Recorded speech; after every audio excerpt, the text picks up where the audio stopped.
Bismillahirrahmanirrahim. Bismillahirrahmanirrahim. Assalamualaikum warahmatullahi wabarakatuh.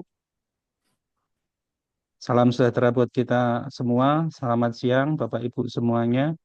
Hari ini YLC seperti tahun-tahun biasanya mengagendakan kegiatan yang memang punya niat kuat membantu Bapak Ibu semua, mendampingi Bapak Ibu semua untuk melakukan pelaksanaan kegiatan wajib kita bersama kepada negara, yaitu pembayaran dan pelaporan pajak. Saya yakin Bapak Ibu semua sudah mulai karena ini tahun ketiga, tentunya kegiatan ini sebenarnya sudah ditunggu juga oleh Bapak Ibu semua. Saya memperhatikannya antusiasnya Bapak Ibu semua karena apa? Peningkatan peserta kita untuk kegiatan ini cukup signifikan.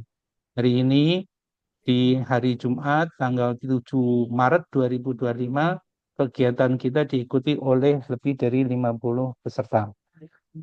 Baik Bapak Ibu semua, pertimbangannya kami kenapa kegiatan ini dilaksanakan dan momennya selalu di bulan Februari dan Maret karena apa? Kewajiban pembayaran dan pelaporan pajak kita itu harus dilakukan selambat-lambatnya di bulan April. Jadi Bapak Ibu semua April atau Mei ya, nanti silahkan diikuti. Saya yakin ini bermanfaat buat Bapak Ibu semua seperti yang tadi saya sampaikan. Pada dasarnya awalnya kami akan membahas tentang bagaimana implementasi Kortek, tapi ternyata Kortek bukan sesuatu hal yang bisa kita diskusikan hari ini. Masih cukup banyak hal yang belum kelar untuk kegiatan kita. Baik, Bapak Ibu semua, oh ya ini maaf, kita terima kasih Bu Fitri. Backgroundnya harusnya tanggal 7 bulan Maret ya, itu bulan Juli. Kita kayak dejavu gitu. Baik, Bapak Ibu semua, sebelum kita awali kegiatan hari ini, mari kita sama-sama menundukkan kepala sebentar untuk berdoa. Moga-moga kegiatan kita hari ini bermanfaat buat kita semua, khususnya buat Bapak Ibu semua juga diberikan kesehatan. Berdoa menurut keyakinan dan kepercayaan kita masing-masing. Silahkan.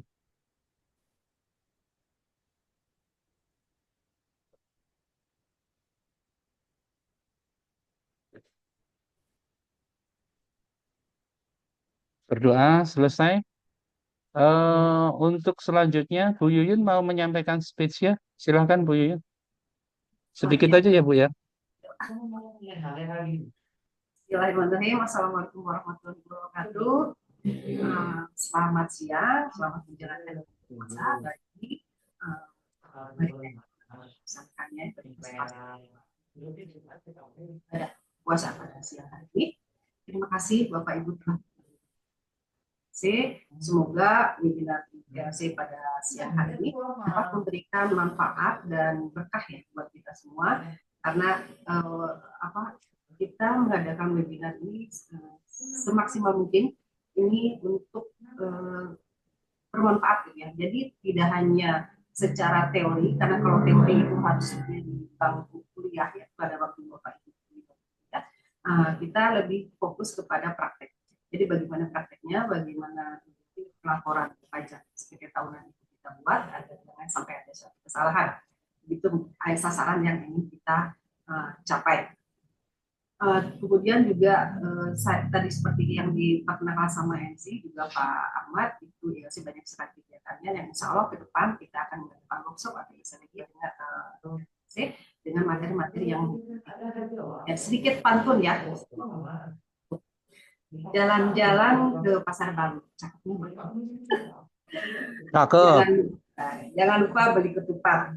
Yuk kita webinar ILC dulu. Semoga berkah dan bermanfaat. Terima kasih. Assalamualaikum. Terima kasih Pak Ahmad. Silakan dimulai. Ya, oke. Baik, Bapak Ibu sekalian, terima kasih Bu Yuyun. Artinya kita nggak akan berhenti sampai di sini. Di tahun 2025 akan ada kegiatan cukup banyak. Nanti di akhir kegiatan mungkin kami akan minta masukan ke Bapak Ibu semua kegiatan yang diperlukan untuk diskusi materi-materi hukum khususnya apa yang cocok dan lagi tren. Terus kemudian Bapak Ibu semua lagi perlu pengetahuan itu. Karena sekarang kan semakin berkembang dan kita tahu persis Bapak Ibu semua juga harus lebih banyak menggali informasi dan ini menurut saya nggak perlu mahal, tapi bagaimana kita berkelanjutan. Gitu ya, Bapak Ibu semua. Terima kasih. Untuk selanjutnya, silahkan materi pertama akan disampaikan oleh Mas Noval. Nanti Mas Noval akan berkolaborasi dengan Mbak Reno. Mbak Reno, selamat bergabung. Sudah bergabung ya, Mbak Reno? Apa? Ya, sudah, Pak. Ya, nanti Mas Noval akan menyampaikan sedikit materi, terus kemudian akan dilanjutkan. Jadi untuk kegiatan hari ini, kata apa istilah yang tepat bukan webinar, tapi lebih cocoknya adalah workshop. Itu ya, karena Bapak Ibu semua langsung diajak berenang bersama-sama dalam dunia konkret untuk pelaporan pajak khususnya. Itu ya. Untuk Bu Fitri, ini saya ada revisi, sudah tak kirim nanti habis ini, mohon disesuaikan backgroundnya, untuk tanggalnya sudah tak tulis di tanggal 7 Maret 2025. Kami persilakan Mas Novel untuk dimulai. Oke, baik. Matur nuwun sangat Pak Ahmad. Assalamualaikum warahmatullahi wabarakatuh. Selamat siang Bapak Ibu semuanya dan teman-teman ILC yang saya cintai, yang saya sayangi. Saya menyebutkan di majelis mulia Kalau ini, mau pindah kau, jangan hari ini, jangan. saya menyebutkan majelis mulia ini kita akan sharing ilmu, ya, sharing ilmu seputar bagaimana tata cara pelaporan pajak bagi pekerja bebas. Ada beberapa hal yang ingin saya sampaikan, antara lain adalah bagaimana menyiapkan dokumen untuk pengisian SPT bagi pekerja bebas, yaitu notaris, pengacara, dokter klinik, ya, kemudian freelance, dan sebagainya. Kemudian yang kedua terkait dengan jenis formulir apa saja yang bisa dipergunakan ya untuk eh, pengisian SPT bagi notaris, PPAT, pengacara dan sebagainya bagi pekerja bebas, dan apa eh, dasar pengenaan pajaknya. Tiga hal ini yang ingin saya sampaikan. Yang pertama, adapun dokumen yang perlu disiapkan ya, yang juga di dalam majelis mulia ini yang diperlukan untuk pengisian SPT tahunan untuk notaris. Yang pertama, bukti potong PPh atau pajak penghasilan jika ada. Kemudian kartu keluarga yang nanti diisikan di dalam form apa e-form ya, e-form di SPT 1770. Kemudian daftar harta jika mempunyai harta kekayaan benda bergerak maupun benda tidak bergerak yang juga bisa saja dibalik namakan yang nanti juga menjadi suatu harta. Kemudian daftar utang, kalaupun misalkan punya cicilan dan sebagainya. Kemudian catatan omset per bulan, karena tugas notaris, PPAT, pengacara, dan sebagainya, itu juga merupakan salah satu bentuk kegiatan yang mulia yang nantinya juga di notaris juga membuat akta. Kemudian bukti penyetoran PPh final. Nah, nanti bisa ditambahkan oleh Mbak Retno pada tataran prakteknya. Nah, yang kedua, dalam hal jenis formulir SPT tahunan PPh orang pribadi, tentunya yang wajib diketahui bagi notaris atau pekerja bebas itu adalah penggunaan SPT formulir 1770. Yang lebih jelas lagi yang nanti juga akan dipraktekkan di dalam pengisian SPT dengan saya beserta Mbak Retno nantinya. Nah, yang ketiga dalam hal dasar pengenaan pajak ini menjadi suatu hal penting karena dasar pengenaan pajak itu bisa berupa pembukuan, ya, bisa berupa pencatatan. Nah, tentunya apabila notaris ya memiliki pembukuan ya, wajib pembukuan apabila peredaran brutonya telah mencapai 4,8 M ya, yang mana nanti ada perhitungan sendiri. Ketika notaris itu melakukan pencatatan, maka yang diberitahukan kepada DJP paling lama 3 bulan pertama tahun pajak atau boleh dilakukan jika peredaran bruto masih kurang dari 4,8 M. Nah, nanti juga perhitungan penghasilan netonya juga akan dipraktekkan. Apa yang menjadi hal yang penting di dalam diskusi pada hari ini adalah bagaimana kita menentukan penghasilan kena pajak ataupun penghasilan tidak kena pajak yang nantinya menjadi ukuran di dalam suatu penghasilan neto, sehingga nantinya pajak itu kalau kita lihat di bulan suci Ramadan ini adalah ketika pajak itu dipersepsikan sebagai suatu hal yang dapat dipertanggungjawabkan oleh setiap warga negara dan mempunyai hak dan kewajiban yang sama, maka yang saya ingin sampaikan adalah pajak itu sama halnya kita mengamalkan segala perintahnya dan menjauhi apa yang dilarangnya. Itu saja yang mungkin bisa saya sampaikan sekilas seputar pajak yang nanti juga bisa praktek secara langsung oleh narasumber yang kedua, Mbak Retno Kurnia SAK. Assalamualaikum warahmatullahi wabarakatuh.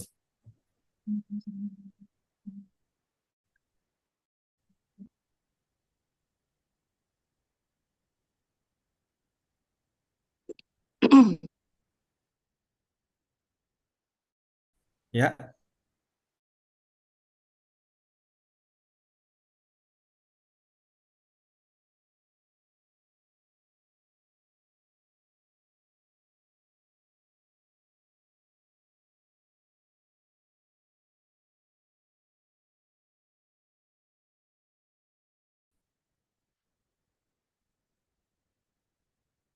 Sudah muncul di layar ya, Bapak Ibu? sudah. Ya, tata cara pelaporan SPT tahunan orang pribadi khususnya profesi notaris dan PPAT 7 Maret 2025. Nah, yang pertama, apa aja sih yang menjadi objek pajak penghasilan orang pribadi? Yaitu setiap tambahan kemampuan ekonomis yang diterima atau diperoleh orang pribadi, baik berasal dari Indonesia maupun dari luar Indonesia, yang dapat dipakai untuk konsumsi atau menambah kekayaan yang bersangkutan dengan nama dan dalam bentuk apapun. Mungkin yang saya garis bawahi ini, tambahan kemampuan dalam bentuk apapun, ini akan menjadi salah satu landasan untuk menjawab pertanyaan Bapak Ibu dalam pengisian SPTOP nanti. Jadi yang menjadi objek adalah setiap tambahan kemampuan, baik dalam bentuk apapun. Oke, saya lanjutkan. Kemudian yang bukan objek pajak penghasilan orang pribadi, yaitu bantuan atau sumbangan, Ini caranya harta. gimana? Oh, ini kameranya nyala ya? Ada yang ini. Kemudian objek pajak yang bukan objek pajak penghasilan orang pribadi, yaitu bantuan atau sumbangan, harta hibahan, ini bisa dari orang tua, warisan juga, asuransi, bagian laba atau prive bagi Bapak Ibu yang memiliki usaha CV, kemudian beasiswa, ini bukan merupakan objek pajak, tapi wajib dilaporkan. Oke, kemudian saya lanjutkan. Nah, jadi jenis SPT tahunan orang pribadi itu ada 3. Ada 1770, 1770S artinya sederhana, 1770SS sangat sederhana. Dari yang paling kanan, 1770SS sangat sederhana. Ini diperuntukkan bagi status sebagai karyawan swasta yang memiliki penghasilan bruto kurang dari 60 juta dalam 1 tahun. Cara lapornya menggunakan e-filing. e-filing ini ada di web DJP Online. Nah, kemudian yang kedua, 1770S sederhana. Ini bagi karyawan swasta yang memiliki penghasilan bruto lebih dari 60 juta dalam 1 tahun. Boleh memilih menggunakan e-form atau e-filing.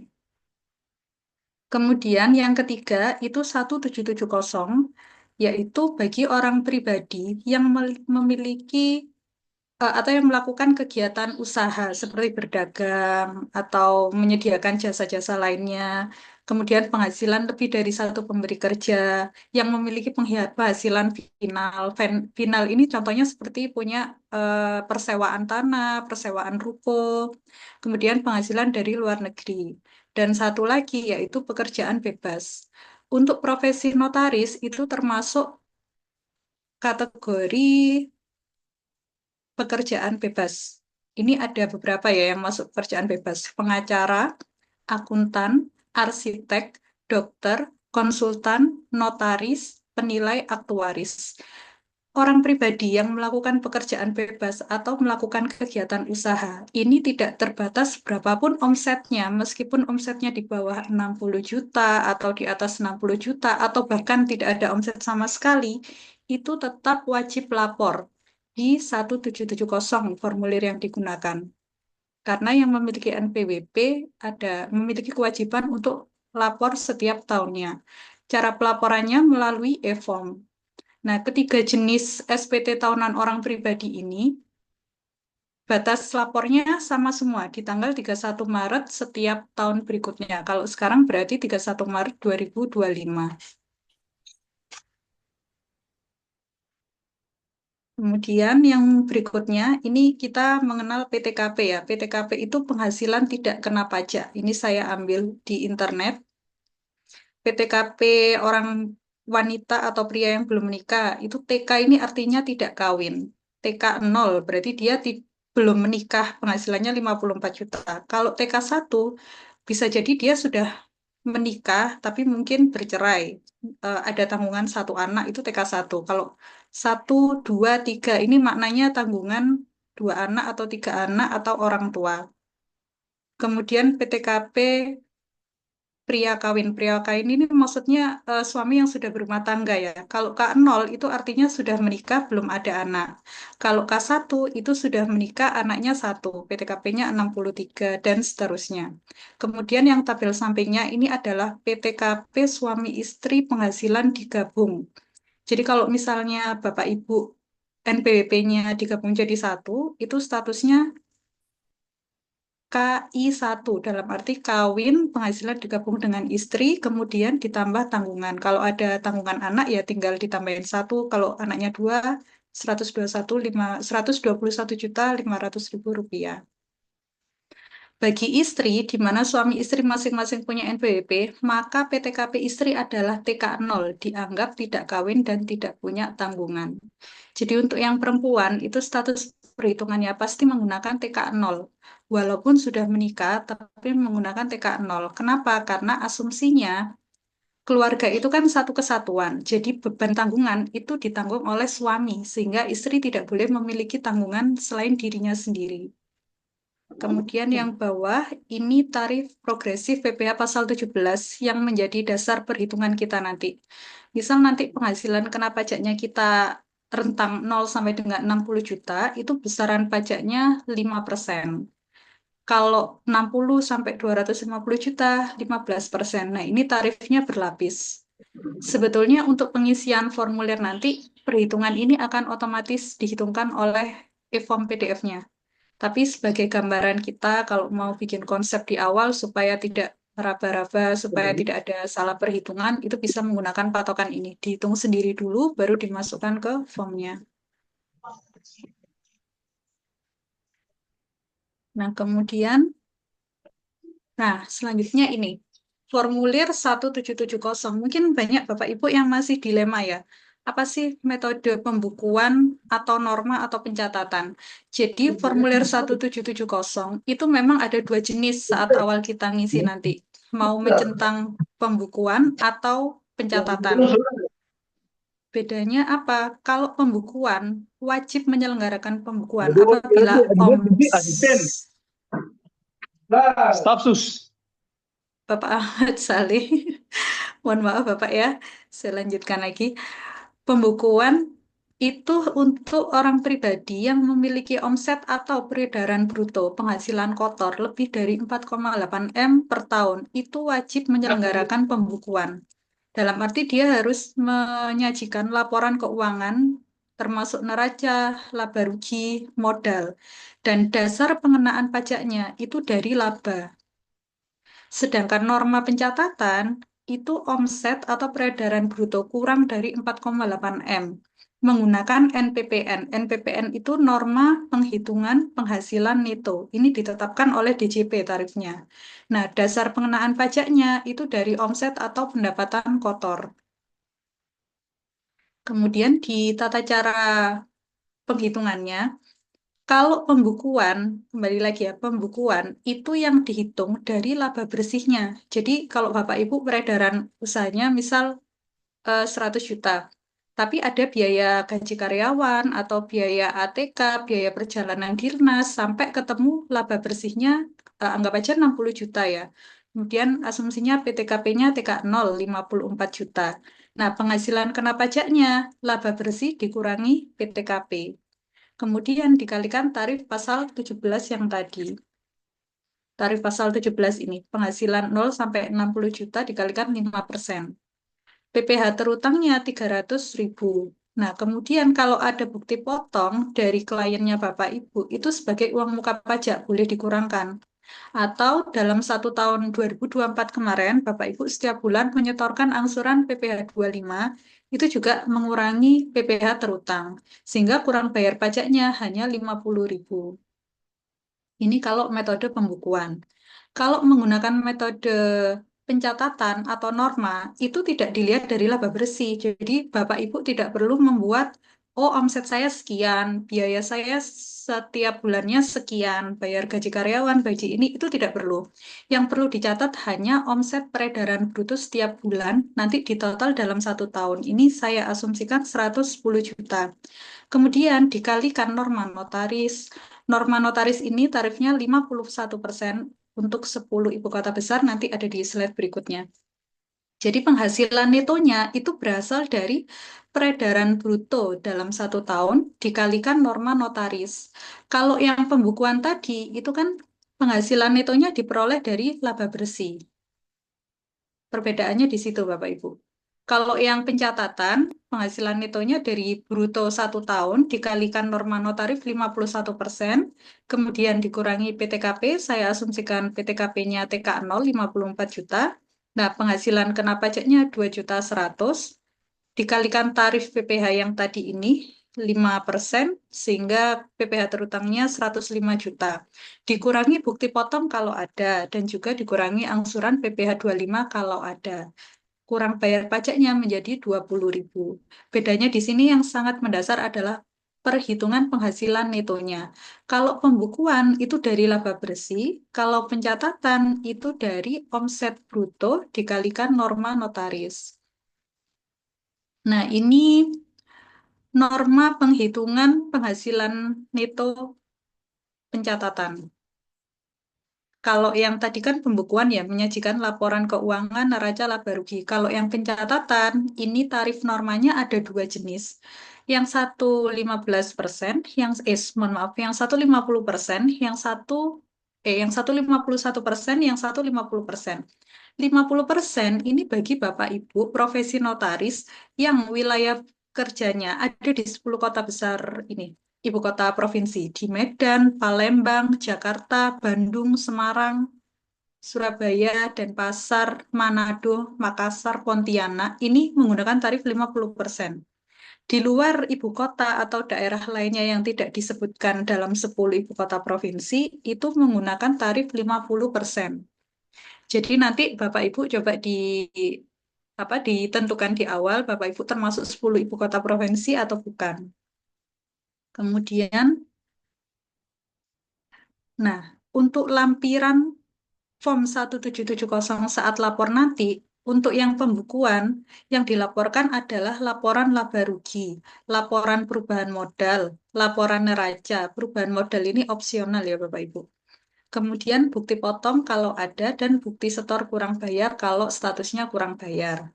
Sedangkan kalau kita pakai metode yang pencatatan, itu hanya melampirkan daftar rekapitulasi peredaran bruto. Nanti saya tampilkan bentuknya. Ini isinya adalah rincian omset setiap bulan. Semisal Januari, Bapak Ibu omset kotornya 20 juta, nanti Februari 100 juta. Hanya mencatat itu aja, jadi tidak membuat laporan keuangan. Kemudian bukti potong kalau ada, dan bukti setor kurang bayar kalau ada. Nah, wajib pajak menyampaikan surat pemberitahuan ke KPP yang menyatakan bahwa kita menggunakan penghitungan norma pencatatan atau pembukuan paling lambat tanggal 31 Maret. Ini sama seperti saat kita mau lapor SPT tahunan, batas lapornya ini. Jadi ini untuk menentukan Bapak Ibu untuk tahun 2025 ini nantinya akan menggunakan pencatatan atau pembukuan, itu wajib menyampaikan surat pemberitahuan.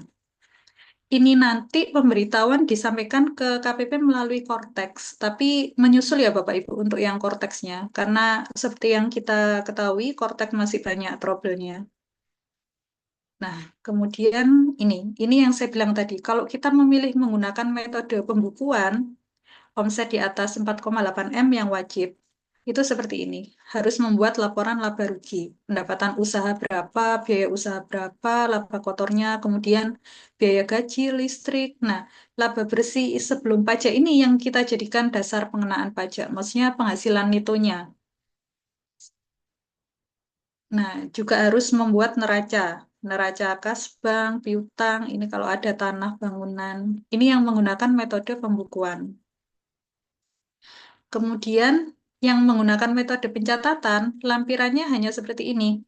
Daftar rekapitulasi peredaran usaha bruto wajib pajak tahun 2024. Nama wajib pajak itu diisi nama Bapak Ibu, notaris, NPWP-nya Bapak Ibu, kemudian jenis usahanya, aktivitas notaris dan pejabat pembuat akta tanah. KLU-nya 69104. Jadi ini Bapak Ibu sederhana sekali. Jadi hanya mengisikan berapa sih omset setiap bulan mulai Januari sampai dengan Desember. Nah, kemudian ini diisi, dikasih tanda tangan, ini nama terang Bapak Ibu. Itu kalau metode pencatatan.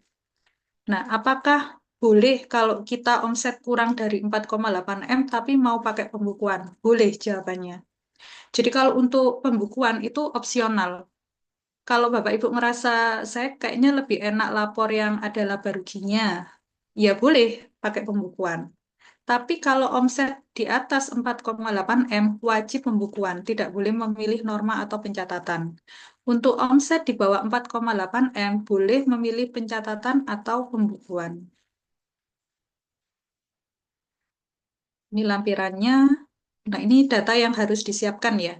Harta per 31 Desember 2024, termasuk tabungan, deposito, rumah, kendaraan, perhiasan, ada banyak nanti, tinggal Bapak Ibu pilih di tabelnya. Kemudian hutang per 31 Desember, termasuk hutang KPR, hutang bank, leasing, kartu kredit, kalau ada. Kemudian update PTKP anggota keluarga. Nah, anggota keluarga ini Bapak Ibu banyak yang salah paham, dalam arti menyesuaikan kakak. Padahal PTKP di sini adalah penghasilan tidak kena pajak untuk anggota keluarga yang ditanggung. Jadi misal Bapak Ibu sebelumnya mempunyai anak dua misalnya ya, yang satu masih SMA, yang satu sudah lulus kuliah. Kalau sudah lulus kuliah dan sudah memasuki usia produktif, dalam arti sudah bekerja, itu nggak boleh menjadi tanggungan PTKP Bapak Ibu. Jadi anak ibu itu pastinya memiliki NPWP sendiri atau melaporkan perpajakannya sendiri. Sehingga PTKP-nya kita seharusnya bukan kawin anak dua, tapi kawin anak satu. Kenapa seperti itu? Karena yang satu sudah berpenghasilan sendiri, sudah tidak boleh menjadi tanggungan keluarga. Tanggungan PTKP maksudnya. Nah, kemudian omset atau peredaran bruto per bulan bagi yang memilih metode pencatatan. Tapi kalau Bapak Ibu memilih metode pembukuan, ya tidak perlu membuat omset peredaran bruto per bulan, hanya menyiapkan laporan laba rugi dan neraca. Kemudian ini bukti potong kalau ada. Bukti potong ini banyak mungkin yang belum tahu ya Bapak Ibu. Kalau kita jasa notaris, itu kan jasa notaris ini kan termasuk usaha yang menyediakan jasa. Nah, jasa itu termasuk objek pajak penghasilan. Harusnya klien Bapak Ibu itu melakukan pemotongan atas jasa notaris. Tapi tidak semua klien itu aware. Jadi kita sifatnya pasif. Kalau misalnya Bapak Ibu terima bukti potong, ya monggo diterima. Kalau nggak terima bukti potong pun nggak apa-apa. Resiko perpajakannya ada di pihak kliennya Bapak Ibu. Nah, kemudian rekap pembayaran angsuran PPh 25 selama tahun 2024. Ini kalau ada. Kalau kemarin Bapak Ibu mengangsur setiap bulan, ini direkap berapa total uang muka kita dari angsuran PPh 25.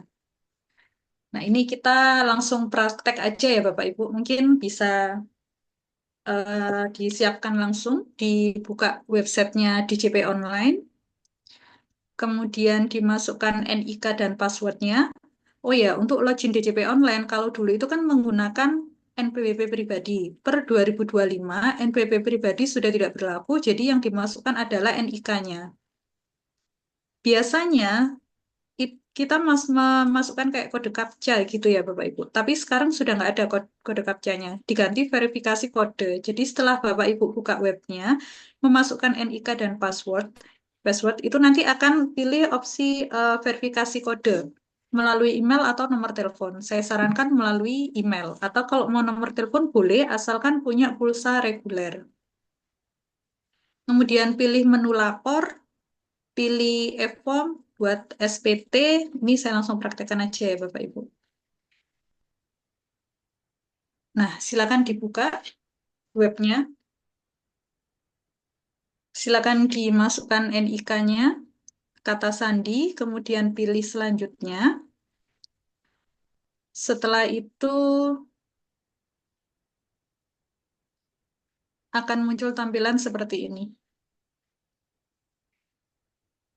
Silakan dipilih mau melalui SMS atau melalui email. Kalau memilih SMS itu harus memiliki pulsa minimal Rp1.000.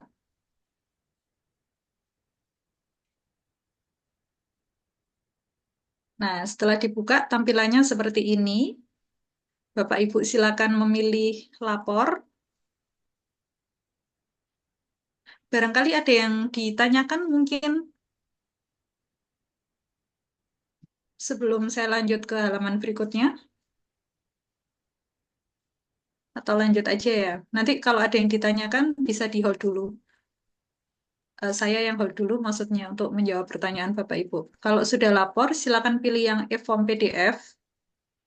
Kemudian pilih buat SPT. Setelah e-form ya, pilih buat SPT, lapor e-form buat SPT. Kemudian tampilannya akan seperti ini. Apakah Anda menjalankan usaha atau pekerjaan bebas? Silakan pilih iya. Setelah itu pilih e-form SPT tahunan orang pribadi formulir 1770. Karena kalau kita centang iya, sudah pasti nggak ada pilihan lain. Tapi kalau kita pilih tidak, itu akan muncul pertanyaan lainnya. Yang mengarah kita ini pakai formulir 1770S atau SS. Kalau sudah ke halaman berikutnya, nah ini. Ini dipastikan tahun pajaknya sudah benar ya Bapak Ibu. 2024, status SPT-nya normal, kemudian media pengiriman tokennya saran saya melalui email saja sih daripada nomor telepon berbayar. Kemudian pilih unduh formulir. Mbak Retno, Setelah, ya, cepat Mbak Retno. Masih ada yang ini. boleh, silakan. Ke yang bagian mana dulu ini? Yang pertama dari awal.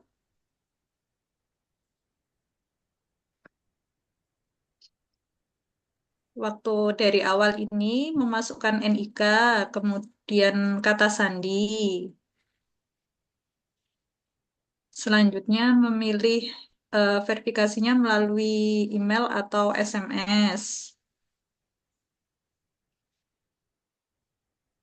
Silakan diklik sambil menunggu emailnya masuk. Kemudian kalau sudah nanti dimasukkan ya Bapak Ibu kodenya. Ada 6 kotak untuk kodenya. Kalau sudah pilih lapor.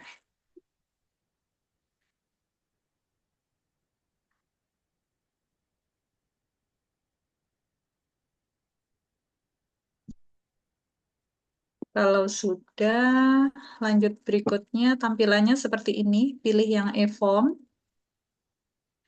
Setelah itu, lanjut lagi ya. Buat SPT.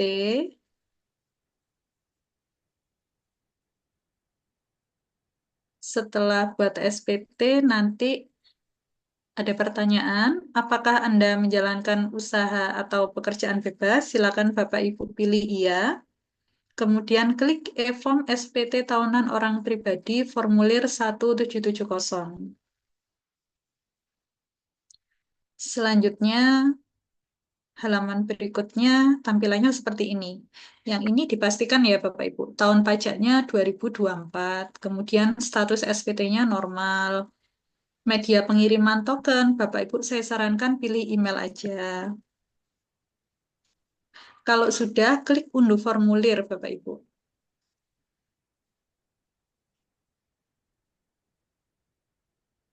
Kalau sudah unduh formulir, nah akan sampai muncul seperti ini ya. Sukses, unduh formulir dan kirim token telah berhasil. Silakan cek email Bapak Ibu, terdapat kode yang dikirim oleh DJP untuk submit pelaporan SPT tahunan. Kode ini akan dimasukkan pada e-form halaman akhir. Jadi saat melakukan download atau unduh formulir tadi, dipastikan halamannya sampai muncul seperti ini ya Bapak Ibu. Sampai muncul tanda sukses, kemudian nanti ada PDF yang terdownload secara otomatis. Kadang di tahap ini banyak apa ya, banyak kayak trouble gitu loh. Kalau trouble diulangin lagi ya Bapak Ibu. Sampai muncul tanda centang ini dan sampai Bapak Ibu di file downloadnya, di folder download itu ada PDF, e-form PDF untuk kita lapor formulirnya. Sampai sini ada yang ditanyakan, Bapak Ibu? Silakan Bapak Ibu apabila ada. Silakan Bapak Ibu, sebelum saya lanjut ke pengisian formulirnya, ini saya masih di tahap mendownload e-formnya. Silakan Ibu, Bapak Ibu apabila Ada ada yang, ya barangkali ada kendala, atau atau kendala. ada yang belum bisa login DJP online. Kalau ada yang belum bisa login DJP online, itu biasanya database nomor telepon dan alamat email itu belum diupdate kemarin, sehingga tidak bisa masuk.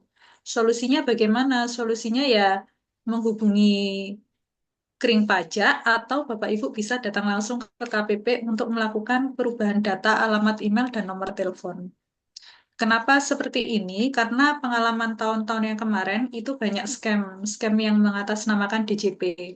Waktu login DJP tidak ada verifikasi melalui email atau nomor telepon, jadi hanya memasukkan kode CAPTCHA dan itu disalahgunakan oleh pihak yang tidak bertanggung jawab. Kalau pakai verifikasi token seperti ini kan tidak semua orang bisa lihat data Bapak Ibu di DJP online. Ini masuknya ke DJP Ibu, Bu Nada ya. Kortek itu dipakai untuk tahun pajak 2025. Jadi semua yang berhubungan dengan tahun pajak 2025 menggunakan Cortex. Tapi kalau ini kan kita lapornya untuk tahun pajak 2024, jadi masih menggunakan DJP online. Saya buka webnya Bu ya. Ini webnya DJP online. Nah ini djponline.pajak.go.id. Bapak Ibu saya kirimkan di. Nah, Bapak Bapak Ahmad Salih, notifikasinya apa Bapak?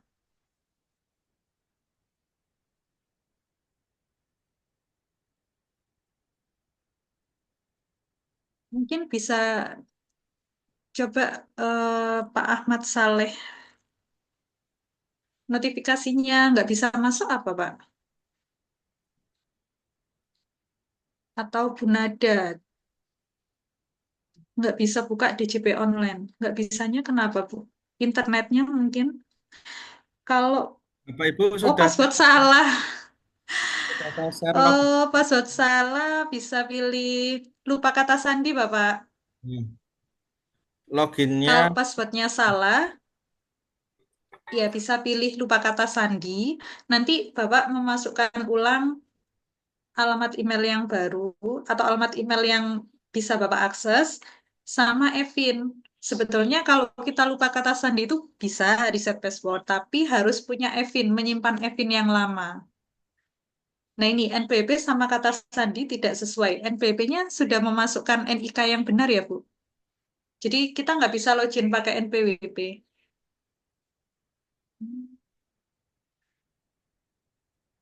Loginnya menggunakan NIK.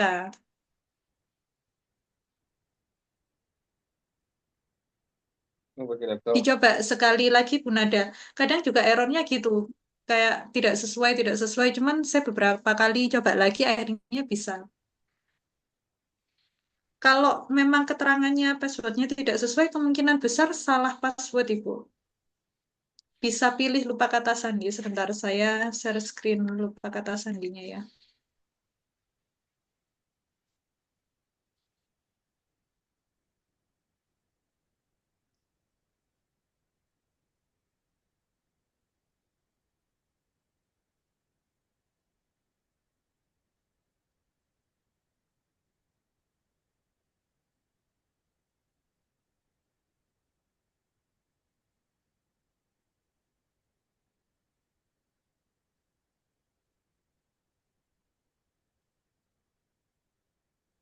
Sudah tampil halaman Chrome ya, punya sudah sudah tampil ya Pak Novel.